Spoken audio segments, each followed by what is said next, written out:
Why, hello there. Welcome. This is where I talk about my love for horror. As you can tell from the title, this video is for Insidious Chapter 2. So if you haven't seen my other Insidious video for the 2010 one, maybe go watch that first. Or vice versa. Do whatever you want. I'm not your mother. Don't you dare! Also, before we begin, I completely forgot to mention the Jigsaw cameo from the first movie. I briefly forgot that Lee Winnell was in the first Saw movie. In this second chapter of the Insidious world, we come back to the Lamberts right after that very unsettling cliffhanger from the first movie. Again, it's so nuts to me that they didn't even plan a sequel after the first one, especially with the way this second chapter played out. So the movie actually starts off with a scene that takes place in the past, in Josh's childhood specifically, and this is where we get a young Elise coming to help young Lorraine with young Josh.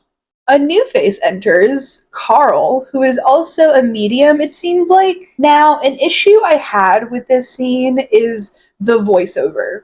So we could tell that this actress wasn't the voice of her own character. It was Lin Shaye's voice, to try and bring out the character Elise. Since we killed off Elise in the first movie, we had to bring her back as much as we could throughout the franchise, I've noticed. And usually voiceovers don't really bother me if it's like a foreign film. What bothers me is when it's an actor lip syncing to another actor's voice. The young actress who is doing the lip syncing, I guess, is what we could call it. You lip sync for your life! She was really good at the acting. Great young Elise. But I just don't like when they do that. Just let the actress use her own voice. We don't need her voice to sound just like the character for us to see, oh, yep, that's Elise. Another thing I noticed in this scene is that the pictures from the past that we saw in the first film, how they looked old. In this scene, the photos looked brand new. I love even when the small details are kept intact like that. Have you guys... Why am I asking a question? You guys can't answer me. All right, this is where Josh and Elise start to play a little game in order to find the bride in black. I'll walk around the house, and you tell me if I'm getting warmer or colder.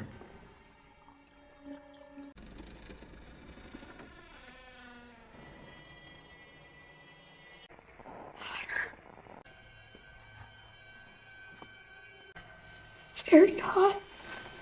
Out of there. The game of hot and cold, I've noticed, has been used in quite a few horror films. One example would be the new Scream, actually. And I noticed that usually a game like this is used more in slashers. But here, we've got an entity that is a part of this game. And I thought that was very interesting because I'm just so used to it being a bad guy saying, "You're getting warmer to where I'm at." I'm gonna hang up now. But you're getting warmer.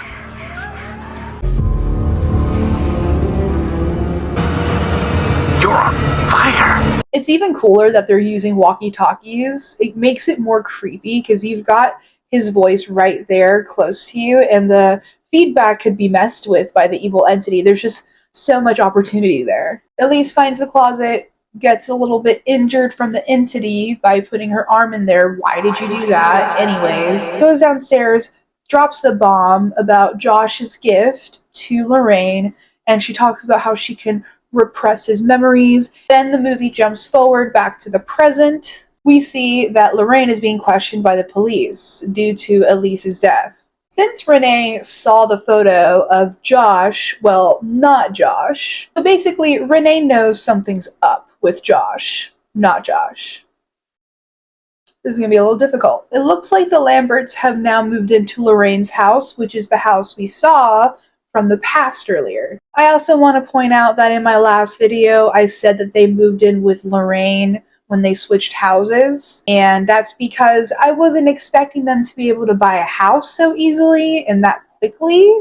I just assumed that when you need to leave a house, you just go straight to your parents, because again, how were they able to buy a house so easily right after moving into a new one? I mean, being an adult currently, trying to get a house is the most difficult thing ever. So was it different back then in 2010? Was it just so easy you just hop from house to house? I'm a little salty about that. Nonetheless, I found this house to be so beautiful. It's so cozy. There's so many like big rooms in it. I would love to live in a house like that. Now we're at bedtime, and this is where not Josh is giving Dalton an unsettling stare. Ew. Hey, Dalton, look what I made. I want to ask you something. All right, fine. The string needs to be tight. Go farther back. Okay. What do you think of this? I think it's stupid. I feel like we only saw them interact with each other briefly in the beginning of Insidious 1. We weren't even like paying attention to them. We were paying attention to Renee on the phone. So we didn't really get to see much of them interacting. Here, we actually get some dialogue, and we get to see them bonding and being brothers. I like that we got a little bit more of Foster in this movie, because if you notice in the first film, he's in like 30% of it. And then Renee starts hearing things in the house. This poor woman, she just continuously hears the piano playing throughout this first act. Mr. Creepy Not Josh keeps telling everybody to just ignore the spirits. Everything's fine, even though it's not. Then we move on to Specs and Tucker. She never left the reading room unlocked. Hunt a ninja bear. Hunt a ninja bear. This scene is so bittersweet because Specs and Tucker are so sad about Elise passing, and I love seeing them in these movies. And I loved their little game, Hunter Ninja Bear. Like, what was that? They find the tape to when Josh was younger, and that's when we are told as the viewer that someone was standing behind young Josh. Back at the Lamberts, we hear Callie's super annoying toy. I hate this toy so much. During the night, Lorraine sees a woman in white just casually walking through the house. Then, not Josh tells Lorraine that there's nothing going on and to ignore everything. He's just making himself more and more suspicious. But Lorraine doesn't fall for it, so. I had a bad dream. Grandma walked in. I could see someone else in my room.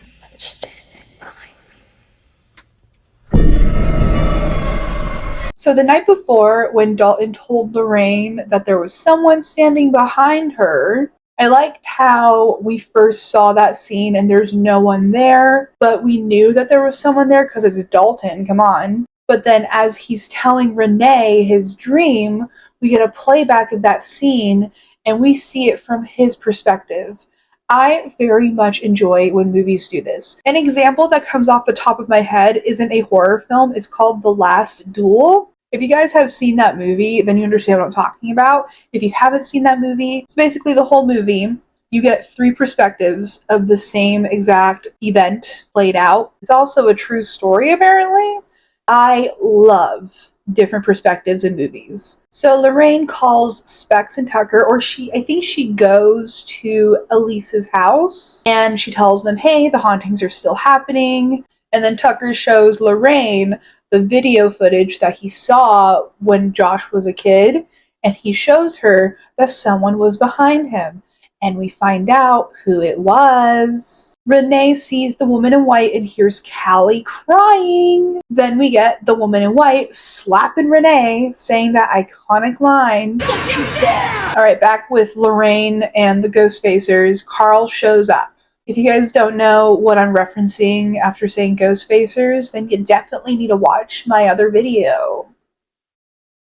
If you want to be in on the inside jokes, gotta watch the previous videos, man. It's their own way of making contact. This is mine. You look for the words in the letter. Sometimes contact can't be made. Elise, we are calling out to you. Please tell me, are you here? I hadn't really seen any medium use this technique before in other films. I was a bit skeptic whenever they started playing this game though, because you can't really tell who you're actually talking to. And then this is when Lorraine, Carl, and the Ghostfacers go to the hospital where Lorraine used to work at. It's abandoned as well, so Awesome. we get a flashback of young Josh and young Lorraine. We see Josh walking over to an elderly man, who we later find out is named Parker Crane. This elderly man freaks out on Josh. They find Parker Crane's address, and they go to his house, which is also abandoned, which is kind of convenient for the story now that I'm thinking about it. Abandoned hospital, abandoned house. It's a little too easy for them to look into this, if you know what I mean. Then we see not Josh pulling a tooth out. Ew. Your dead soul I want to live. only if you kill them. Please don't make me do it.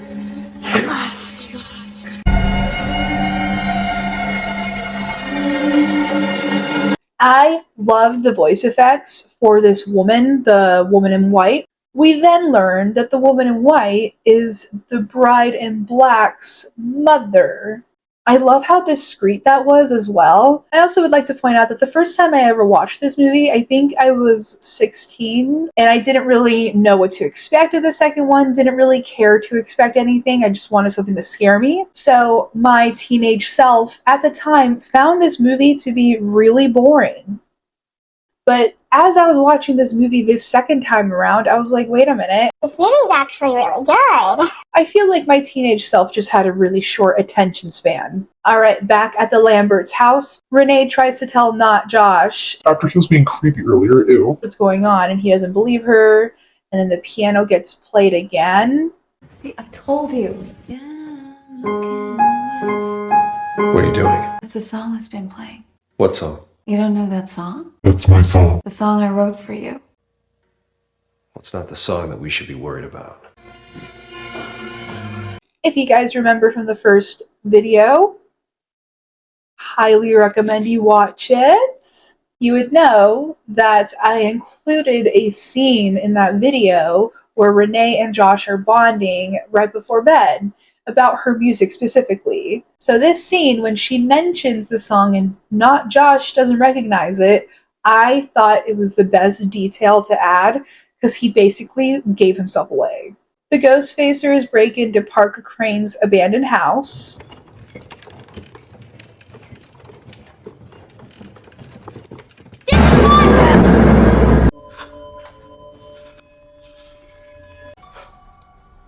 You can't get here. If she sees you, don't make me kill you.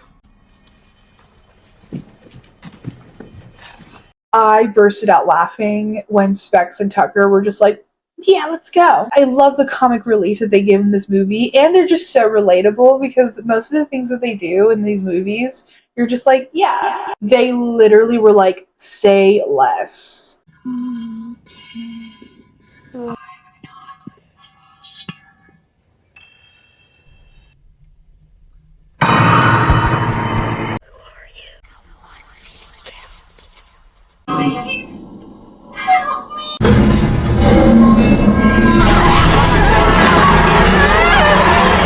Honestly, Ty's acting in the second film was so good. We barely got to see much of him in the first movie because, you know, he's trapped in the further. I also love how these spirits, who are the victims of Parker Crane, are trying to reach out to Dalton because he has the gift of going to the further.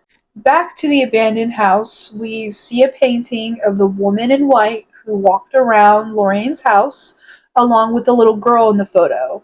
Wonder who she is. We learn that Elise is not the one talking through the dice. Shocker. This is where the characters learn that the woman in white is the mother of Parker Crane.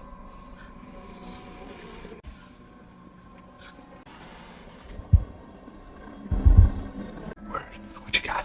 Bride in Black claims his 15th victim. Victims.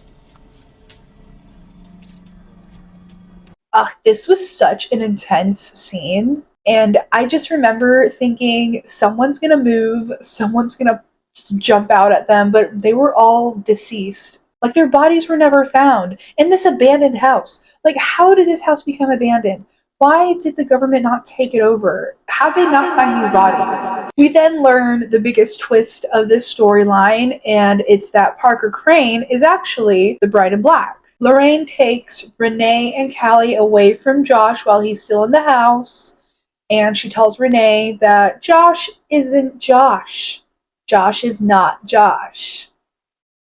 The code word is quesadilla. I thought we agreed on unicorn as the code word. How would you bring up quesadilla in conversation? It's lunchtime. It's quesadilla time. I'd love a quesadilla. Can I have a quesadilla? I don't think I need to explain why this is my favorite scene. I just love Specs and Tucker as a duo altogether. So, moving on. Dude, the makeup on Patrick in this scene alone with Carl was so good. Like I mentioned, Carl goes into the house to try and sedate Josh, or not Josh. You were playing with your dice. What have you got behind your back? Why don't you ask your dice what I have behind my back? Come on. It'll be fun. This Parker Crane holding behind his back. That smile that Patrick gives off. This man is an amazing actor. It's crazy how scary he can be, but also be the good guy. Like, oh, what? And the dice being a part of this movie was such a nice touch. I love when we get other forms of the Ouija board, per se. Then the rest of the Ghost Facers make it into the house, minus Lorraine. She is now part of the Ghost Facer team. And all three of them completely fail at trying to sedate Josh. We see Carl waking up, and he woke up in the further. Apparently he has died. No! Renee! Hello?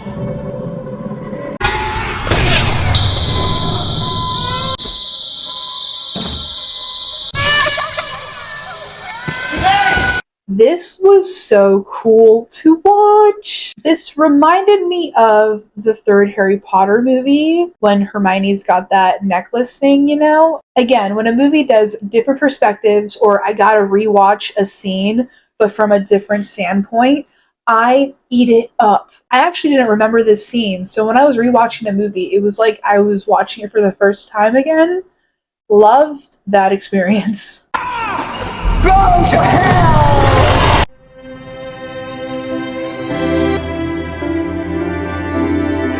I love how she explained to them that she moved on, but came back to help. Like, what a queen. So basically the rest of this movie, it felt like a first time watch for me. I don't know what my teenage self was doing or where my mind was at, but I did not retain this movie. I just knew of the twist of Parker Crane, and then I knew that Josh got his body back. Those were the main things that I remembered from the movie. Then the three of them go and find younger Josh in the past. They needed the help of younger Josh since he still had the memories of the Bride in Black. So that's why they went to go ask him for help on finding out where to get these answers from and how to end this once and for all.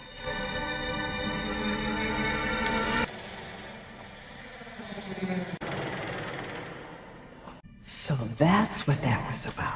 I just love the whole different perspective thing, and then Elise being like, it was really the cherry on top. So they find the red door, and now we hop right on back to Lorraine and Renee entering the house thinking Josh has been sedated, but he wasn't. So not Josh / Parker Crane gets a hold of Renee and starts choking her out. Not a great scene. I did not like this scene. But then Dalton comes in clutch. Renee and the boys run downstairs into the basement. Renee locks the door upstairs, of course, and then she barricades the door to the actual basement. Very interesting house. Now we're back to the other three in the further. They find young Parker, and he's upset with his mother, telling her, "My name is Parker," and she's like, "No, it's not. You're Marilyn." Mummy dearest makes the most iconic face ever. I can go into the dark place and find Daddy if I go to sleep.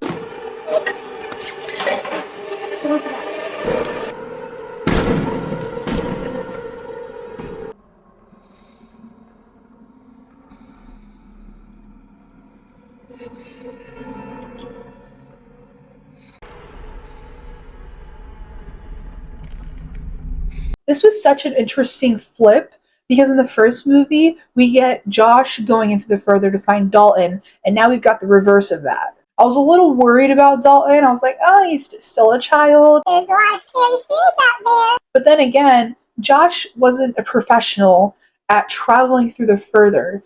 Dalton is. It's more recent in his memory than it is for Josh. Josh walks through a sea of spirits, which is basically the victims of Parker Crane, and he finds Mummy Dearest. Then back in the real world, we see that not Josh made it to the basement, and he finds Dalton, and he is about to unalive him. We're going from the further to reality, further to reality, further to reality. Like, this is all just meshed together in the same act. So Elise runs into the room where Josh is getting choked out by Mummy Dearest.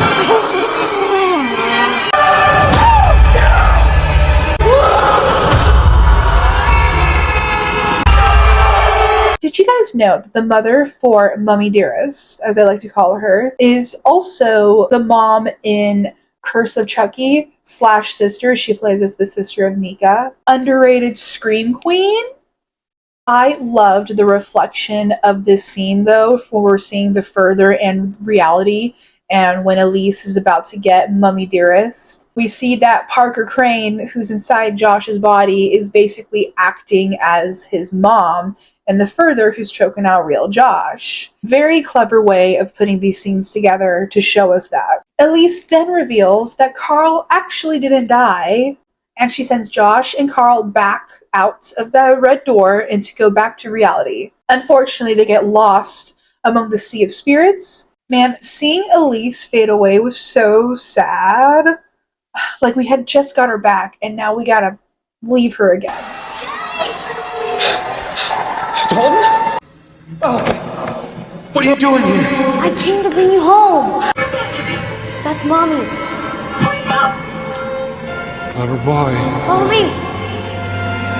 Dalton's memories of the further are better than Josh's, and he has more experience in the further than him.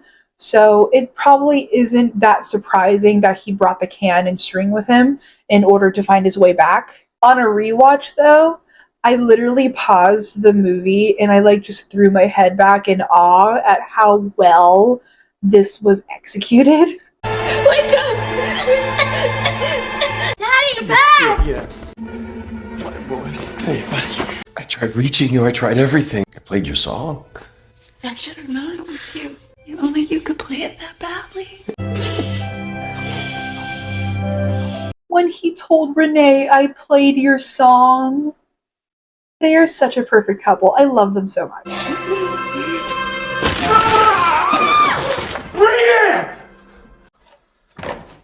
Right after I teared up a bit from Josh and Renee being super sweet towards each other, Tucker comes in with that comic relief. Of course, I needed some comic relief after releasing some tears. Thank you, Tucker. And then Carl helps Josh and Dalton forget about their gifts and about the further. Then we end with Specs and Tucker visiting a family whose daughter recently passed, and that there's something bad in their house, I guess. And this family also had another daughter. We get a little cameo of tiny Jenna Ortega.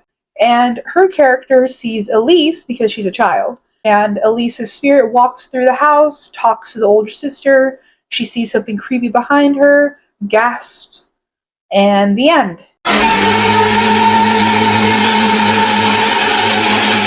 My whole perspective of this movie has changed completely. I love it so much more than I did on a first-time watch. Now, if you guys watched my last video, like I keep mentioning you guys should do, I will not be doing Insidious 3 and 4 for now. My next video will be a favorite scenes list of the very first Saw movie, and then I will do another video of my favorite scenes of the second Saw movie. Alright, thank you guys for watching, and if you liked this video, then like the video, maybe subscribe for more horror content, and comment. I want to talk to you guys. What are your favorite scenes? Bye bye!